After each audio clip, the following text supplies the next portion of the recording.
Good afternoon, everybody. Colin here with Techout. Today we're going to be taking a look at something different. Today we're going to be taking a look at my 2019 Hyundai Elantra SEL. Picked this up last week. I traded in my 2013 Elantra and I decided to go with the same car because my other car was a good car and I liked it. So I went ahead and picked up the same one. This one does need a little bit of a bath. It was under a tree. That's where I park. At work and at home, so it gets kind of dirty quite quickly, but it is brand new. I picked it up with 20 miles on it. It has just over 200 miles on it. We'll see in a second. It's the SEL trim, which is the second trim up from the bottom, but it has some nice features that I was looking for and everything like that. So I'm going to mainly show the inside. It's kind of hard to show the outside because I am parked in my garage just for lighting and audio reasons. So this is going to be a mainly inside tour, but I just showed you kind of what the front and rear look like. So let me grab the keys here and we'll hop in. It is kind of hard to get in because I have my light on top of my camera. I'm going to turn that off for a second so we can kind of see a little bit. And it's quite tall. So 236 miles on it right now, as you can see there. Shut the door. Let me turn this down a little bit. So it's pretty nice on the inside, especially for an SEL trim of a $20,000 car. I did get it for less than that, but that is what the MSRP is. So right here we have the gauges. It's got this cool like carbon fiber checker pattern on the back. That also comes around over here over the vent and on top of the dash as well. And you can kind of see it on that vent over there. So really, really nice. Main thing that it has that I was looking for is the Carplay. If I can turn the key with my left hand. There we go. Main thing that I was looking for is the Carplay. It does have that. And that was basically one of the only features that I was looking for it to have. So it's got Carplay. It does not have wireless Carplay, so you do have to plug in for Carplay. That's the only downside, but I really don't mind. My phone is Bluetooth connected right now, and if I plug it in, Carplay will show up right here. I also have this button set to go to Carplay, so that's pretty cool. Like I said, I have the Bluetooth device, so I can still do the phone and everything like that.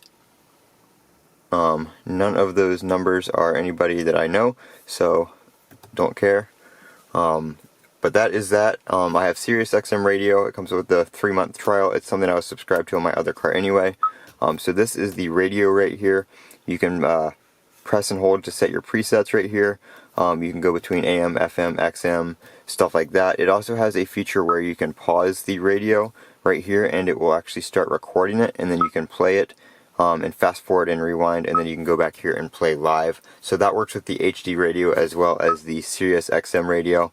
And this radio gives you a little battery discharge warning because the engine is not running, and I'm sitting here with this on. That really doesn't have anything to do with your battery level of your car. It just tells you after you sit here with this, with the key on for a certain period of time to start your engine or whatever. Another cool thing is it comes with the Sirius XM data. If you have, you have to subscribe to this. Now this is part of the 3-month trial, but it's also only $1.99 a month after that, and you get weather, sports, stocks, fuel prices, movies, and everything like that. So that's pretty cool. Apps and info. Now this isn't CarPlay. This is just what's built into the radio. So you have your voice commands, your little quick guide right here, which just shows you how to use different things on the screen. The Sirius XM data, it's the same thing I just showed you. You can change these apps around down here to move them around. This does support Android Auto and CarPlay. Haven't tried out Android Auto yet, but CarPlay is amazing. I have my phone in my pocket. Let me plug in my phone real quick and I will show you what that looks like. Alright, so when you connect a CarPlay device, it disconnects that device from your Bluetooth, and it is connected to CarPlay. You can see the little blue icon right there. So now CarPlay is highlighted, so we can click that. If we go back here, it also changes this screen right here to CarPlay. So you can tap CarPlay and you can go straight into it. And it looks like CarPlay on any other device. I have Waze installed on my phone, so that is on here. Maps, music, phone, now playing, audiobooks, messages, all that kind of stuff. You can do Siri. So when you push the button on the steering wheel, it defaults to Siri, and even if you're on the car's screen, if you push that, it defaults to Siri and then goes back to the car screen. So if you're using something from the car, it will stay there. You get your signal. I'm connected to Wi-Fi right here, so you see the Wi-Fi icon. Messages, it will read out loud your messages. You can reply via voice. If you're sitting, you can read your messages in text form as well.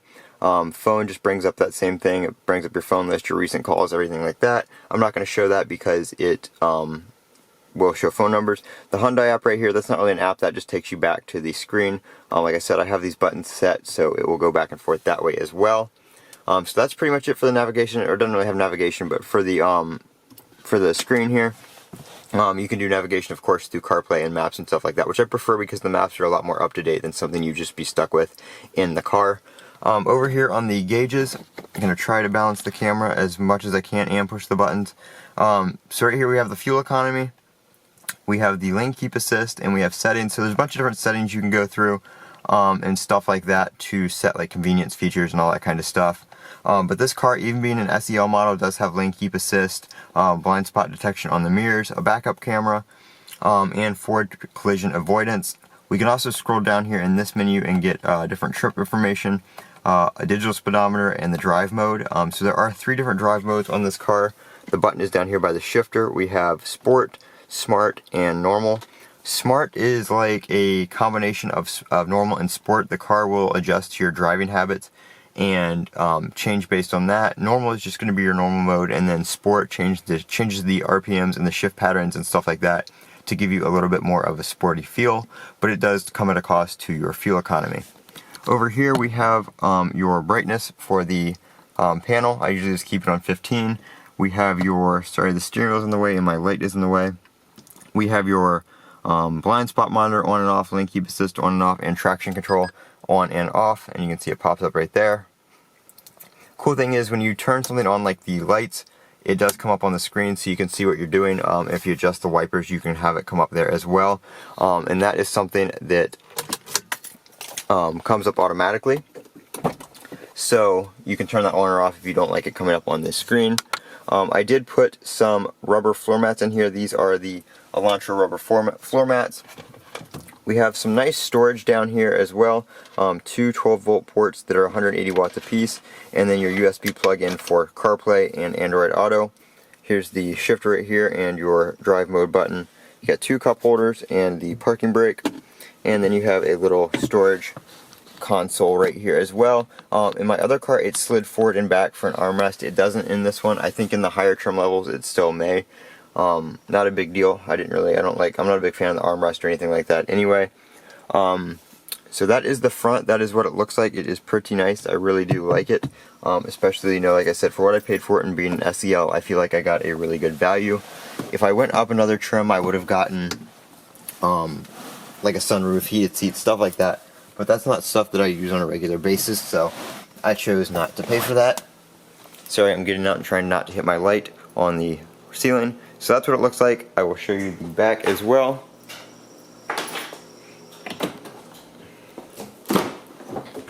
So here's the back. I have the same rubber floor mats. They were a set. So the back is pretty basic.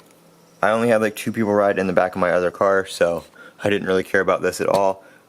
Rubber seat or plastic seat backs, no pockets or anything like that. No cup holders back here whatsoever except for what you have in the door. And then just your basic seat. It is a 60-40 split, so it does come down if you want to fold it down. That is in the trunk.